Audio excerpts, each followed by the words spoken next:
+1 sociology ഒന്നാമത്തെ chapter ആയിട്ടുള്ള sociology and society എന്നുള്ള പാഠഭാഗത്തിലെ ഏറ്റവും ഇമ്പോർട്ടൻ്റ് ആയിട്ടുള്ള നാളത്തെ പരീക്ഷയിൽ ഷുവറായിട്ടും ചോദിക്കുന്ന ഏരിയകൾ, നിർബന്ധമായിട്ടും നോക്കേണ്ടതായിട്ടുള്ള ഏരിയകൾ പരിചയപ്പെടുത്തുകയാണ്.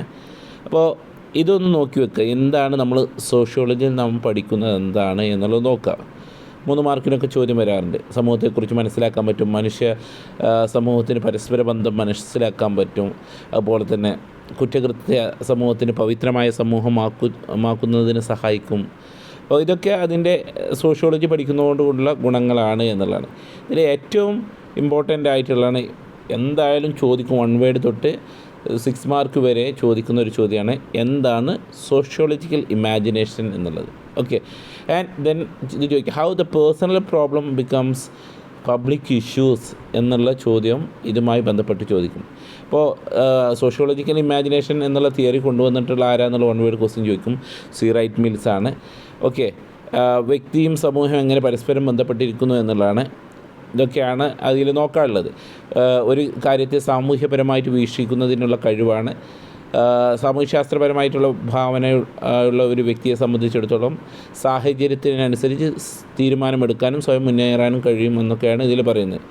ഓക്കെ, ഇനി sociology and common sense of understanding, ഇതും ഇമ്പോർട്ടൻ്റ് ആണ്, നിർബന്ധമായിട്ട് നോക്കി പോവേണ്ടതാണ്. എന്തായാലും നോക്കി പോവുക. സാമാന്യബോധം എന്നുള്ള വ്യക്തിപരമായിട്ടുള്ള അഭിപ്രായമാണ്, ഇതിന് ശാസ്ത്രീയപരമായിട്ടുള്ള പിൻബലമില്ല. എന്നാൽ സാമൂഹ്യ ശാസ്ത്രം എന്ന് പറഞ്ഞിട്ടുണ്ടെങ്കിൽ അതാണ് ശാസ്ത്രീയമാണ്. സാമാന്യബോധത്തിനും തത്വചിന്താപരമായ ആശയങ്ങളിൽ നിന്ന് വ്യത്യാസമാണ് സോഷ്യോളജി. അപ്പോൾ സമൂഹത്തെക്കുറിച്ചുള്ള പഠനത്തിൽ സാമൂഹ്യശാസ്ത്രം ശാസ്ത്രീയ രീതികൾ അവലംബിക്കുന്നു. ഇതാണ് സോഷ്യോളജിയും കോമൺ സെൻസും എന്നുള്ളത്. സോഷ്യോളജിയുടെ ഉദയം 18-19 നൂറ്റാണ്ടിൽ ഉണ്ടായിട്ടുള്ള ജ്ഞാനോദയം മറ്റുള്ള കാര്യങ്ങളൊക്കെയാണെന്നുള്ളത്. ദെൻ ഇതിൽ അടുത്തതായിട്ട് നോക്കുന്നത്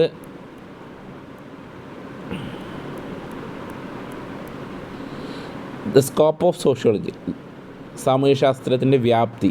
ഇതൊന്ന് എന്തായാലും നോക്കണം. ഈ sociological imagination, sociology and common sense of knowledge, then scope of sociology, സോഷ്യോളജിയുടെ വ്യാപ്തി. ഇത് എന്താണ്, ഇതും നോക്കേണ്ടത്, ഇതിൽ ഏറ്റവും നോക്കേണ്ടതായിട്ടുള്ള മറ്റൊരു ഏരിയയാണ് അല്ലേ. വ്യാപ്തി വളരെ വിശാലമാണ്.